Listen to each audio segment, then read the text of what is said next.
آپ اپنی تمام دنیا کی روحانی مشکلات اور مسائل کے حل کے لیے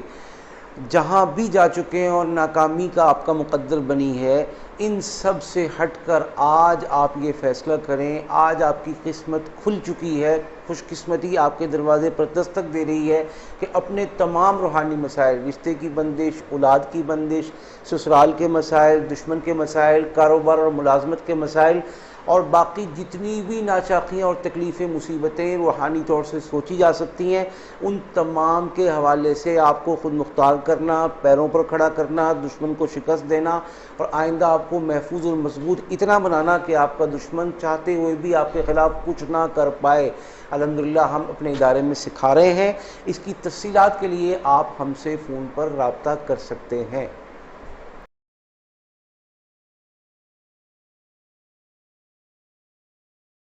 الرحمن الرحیم۔ دولت، رزق اور نعمت یہ اہم چیزیں ہیں، اور اللہ تعالیٰ کی خاص ہی رحمت ہیں کسی انسان پر کہ اللہ تعالیٰ یہ سب چیزیں عطا فرمائے، اور ساتھ کے ساتھ دو چیزیں ضرور ہوں، ان کو ہضم کرنے کا، ان کو پچانے کا، ان کو ڈائجسٹ کرنے کا اللہ تعالیٰ معدہ بھی عطا فرمائے، دوسرے لفظوں میں ظرف بھی عطا فرمائے۔ کہ بے شمار لوگ ایسے ہیں جن کو دولت ملی، وہ ظرف کے چھوٹے تھے، بہت سارے ایسے ہیں جن کو نعمتیں ملی، ظرف کے چھوٹے تھے، بہت سارے ایسے ہیں جن کو شہرت ملی، ظرف کے چھوٹے ہیں، جس کی وجہ سے اللہ تعالیٰ ناشکری کی بنیاد پر نعمتوں کو واپس لے لیتا ہے۔ اب نعمت واپس کیسے ہوتی ہے؟ رزق ملا، دولت ملی، غلط جگہ استعمال ہوئی، ناشکری ہوئی، اللہ واپس لے لے گا۔ رزق ملا، ضائع کیا، اس کی ناقدری کی، اس کی توہین کی، اس کو ٹھوکریں ماری، اللہ تعالیٰ اس ناشکری ناقدری کی بنیاد پر واپس لے لے گا۔ لہذا جہاں دولت مانگنا، جہاں نعمت مانگنا، جہاں رحمت مانگنا، جہاں برکت مانگنا، اور جہاں اور دنیا آخرت کی ساری خیریں اللہ پاک سے مانگنی ہیں اور اللہ ہی سے مانگنی ہے، وہاں پر یہ بھی عرض کرنا ہے، یہ بھی دعا کرنی ہے، اور یہ بھی اللہ کے سامنے دست دعا دراز کرنا ہے، دست سوال دراز کرنا ہے کہ یا اللہ ان سب کے ہاضمے کی، ان سب کو پچانے کی، ان سب کو ظرف میں جذب اور ابزارب کر لینے کی صلاحیت نعمت سے بھی مجھے مالا مال فرما۔ تو اب آتے ہیں نعمت، دولت، رزق کی فراوانی، کثرت، ریل پیل، اس کے لیے، اور ساتھ ہی ساتھ کسی کے قرضوں کی زیادتی، ساتھ ہی ساتھ کسی کے رزق تو ہے لیکن ٹھہرتا نہیں ہے، آتا ہے پانی کی طرح بہہ جاتا ہے، اسی طرح رزق تو آتا ہے لیکن وسائل اور مسائل میں، وسائل اور آمدن اور خرچ میں تناسب نہیں ہے، بیلنس نہیں ہے۔ ان سب کو بیلنس کرنے کے لیے آج میں آپ کے سامنے ایسا وظیفہ پیش کرنے لگا ہوں جس کو گھر کا ایک فرد کرے، مرد عورت کریں، باپ بیٹی کریں، میاں بیوی کریں، بہن بھائی کریں، گھر کے تمام جتنے افراد اس میں شریک ہوتے چلے جائیں، اتنا ہی اس کا فائدہ، اس کا اثر، اس کی تاثیر بڑھتی چلی جائے گی۔ اور یہ پاکی ناپاکی میں کیا جا سکتا ہے، یہ دن رات میں کیا جا سکتا ہے، یہ صبح شام میں کیا جا سکتا ہے، اس کے لیے وقت کی کوئی پابندی نہیں، وقت وہ ہوگا جو آپ آج مقرر کر لیں گے۔ اچھی بات ہے ایک ہی وقت میں سارے بیٹھ کے پڑھیں، لیکن ایسا ہو سکتا ہے کہ آپ گھر کی خاتون ہیں، آپ گھر میں پڑھنے کے لیے بیٹھی ہیں، لیکن آپ کے شوہر کا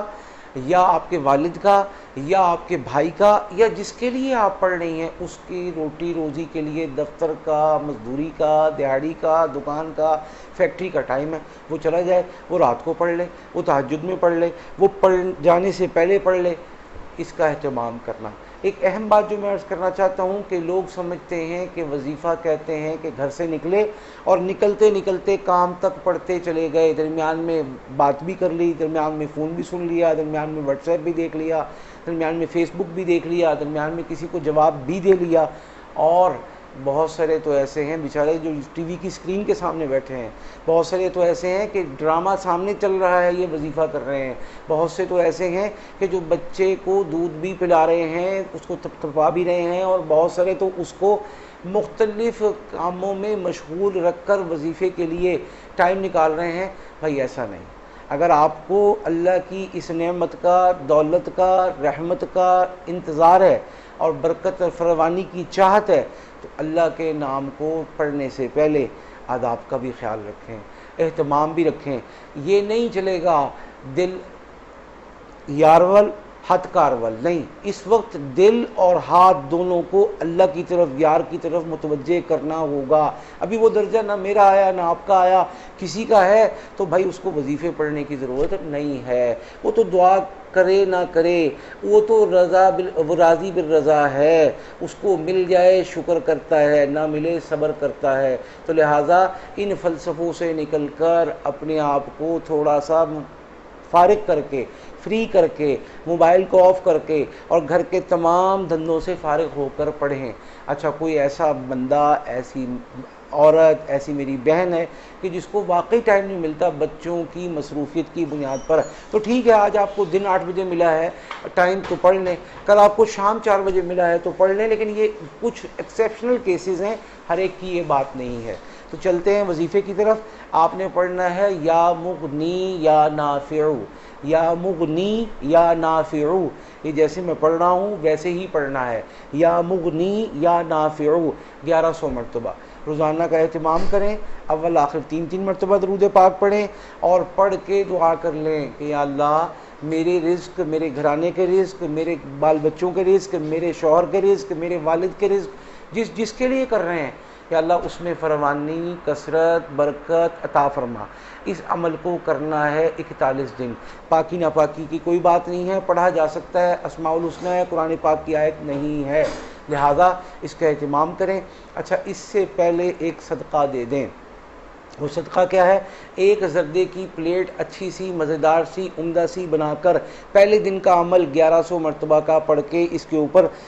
دم کر دیں اور اس کو چھت پہ رکھ دیں، اس کو پرندے کھا لیں۔ اور یہ صدقہ رکھنے کا وقت خشک موسم کا ہو، بارش کا نہ ہو۔ کچھ لوگ کہتے ہیں ہم پکا نہیں سکتے، آپ بازار سے خرید لیں۔ کوئی کہتے ہیں جی زردہ میسر نہیں ہے، تو بھائی آپ برفی پر دم کریں ایک پاؤ پر اور اس کے چھوٹے چھوٹے پیس کر کے چھت پہ رکھ دیں۔ اور اگر آپ سمجھتے ہیں کہ چھت پہ نہیں رکھ سکتے تو چھوٹے بچے، نابالغ بچوں کو محلے میں کھلا دیں۔ آپ دنیا کے ایسے خطے علاقے میں ہیں کہ جہاں پر چھوٹے بچوں کو کھلانا ممکن نہیں ہے، بھائی مسجد میں کھلا دیں، مسجد میں دے دیں۔ اور بھائی کچھ بھی ممکن نہیں ہے تو جا کے جنگل میں رکھ دیں۔ بھائی یہ بھی ممکن نہیں ہے تو ایک پاؤ برفی جس علاقے، شہر، ملک میں آپ یہ کام کر رہے ہیں وہ اس کا دانہ لے کر پرندوں کو ڈال دیں۔ یہ بھی ممکن نہیں ہے تو کسی غریب مستحق کو دے دیں۔